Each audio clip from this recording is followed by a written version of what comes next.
Hi guys, good evening to everyone. Now is March 13, 2025, Thursday. As you can see guys, andito ako ngayon sa pond ko. Nagpapakain ako ng mga koi fishes ko sa dinner meal nila. Kasi honestly guys, dito talaga ako nagtatambay pag wala akong ginagawa guys. Kasi honestly, ang mga koi fishes talaga ay mga stress relievers. Gradually or dandan lang kinukuha ang mga stress natin. At the same time, fortune din sila. Or lucky charm din sila. Nagbibigay din sila ng swerte. Believe me or not guys, maniwala kayo or sa hindi guys. And sabi pa nga nila, very friendly talaga tong mga fish to. Totoo talaga na very friendly sila na mga pets, na mga fishes.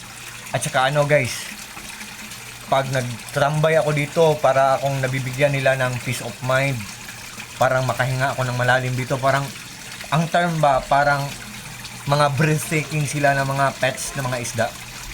Very friendly pa. Pag lumapit tayo, lalapit din sila. So, ang ginawa namin, pinalagyan namin ng pins para hindi to manakaw. Kasi, pag meron tayong pag merong mga strangers na lalapit sa kanila, lalapit din sila. So, posibleng manakaw sila. So, ang ginawa namin, pinawilding namin ng pins na metal. Yan. Pero hindi namin pinalagyan ng bubong kasi ang mga koi fishes guys, walang roof, walang bubong. Kasi ang mga koi fishes, pag natatamaan ng full heat of the sun or init ng araw, mas lalong gaganda ang mga kulay nila. Ganyan sila na klase na isda. Yan. At ito ang pan ko guys, oh. Yan. Yan. At pinalagyan ko ng indoor plants. Nilagyan ko ng mga indoor plants. Yan guys, oh. Kasi mas lalong magandang tingnan kung may mga indoor plants ang pond natin. At ito ang mga koi fishes ko guys, oh. Ito ang mga kagamitan ko. Ito ang mahal-mahal nito pero nasira na. Ang mahal-mahal to nasira na. Nasira.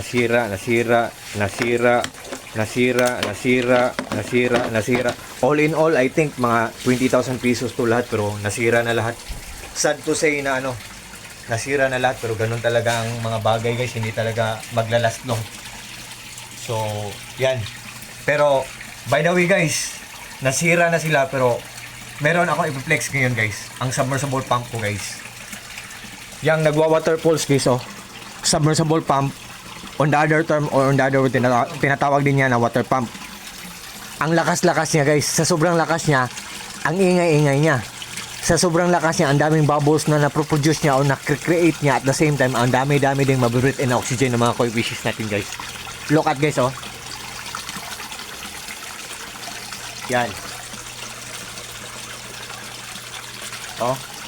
Yan.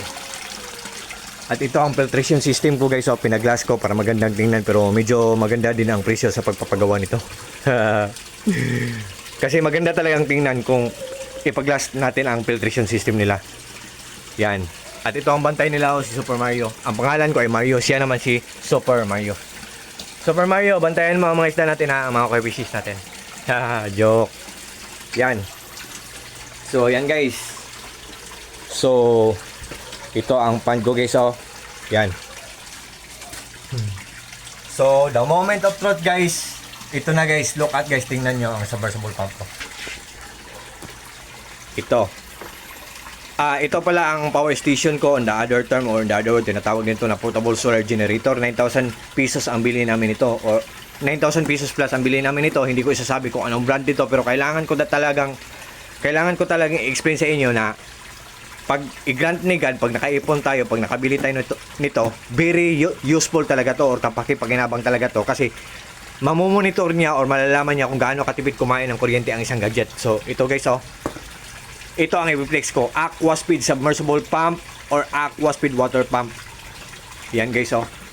Ang ganda ng quality, matipid pa sa kuryente, at saka mura lang, affordable lang, at hindi kamahalan. Aquaspeed ang brand. Aquaspeed water pump or Aquaspeed submersible pump. Yan guys. Ang brand guys Aquaspeed. Yan.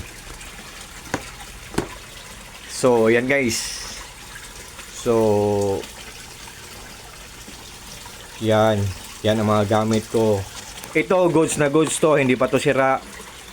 Goods na goods to, hindi to sira. Pero ito sira. Nasira.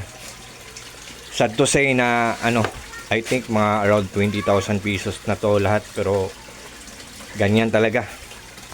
So guys, tingnan nyo guys, submersible pump guys ha. What you see is what you get, nothing more, nothing less. Walang labis, walang kulang.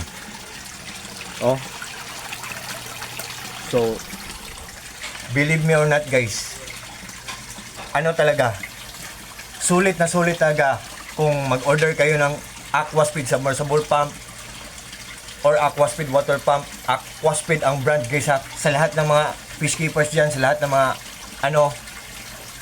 naghahanap ng mga submersible pump dyan, I think ito na ang kasagutan. I hope isalin nyo sa inyong listahan ang product ko sa link ko or ang product ko sa Yellow Basket ko. Pag nag-order kayo nito guys, for sure talagang hindi kayo mag-regret, for sure talagang hindi kayo maghinayang, kasi walang masasayang, kasi good talagang quality. Tapos matipid pa sa kuryente guys. At durable pa or durable. It means matagal masira kasi matibay ang paggagawa, kasi durable or durable. So yan. So believe me or not guys, sa maniwala kayo or sa hindi, totoo talaga guys. But still yet guys, kayo pa rin ang magdesisyon. It's your life, it's your choice. You're old enough and you know already what's right and what's wrong guys. Joke. But whether you like it or not guys, you have no choice and you have no idea guys. Totoo talaga ang mga sinasabi ko guys. Ang ganda talaga ng Aquaspeed submersible pump or Aquaspeed water pump guys. Aquaspeed ang brand guys.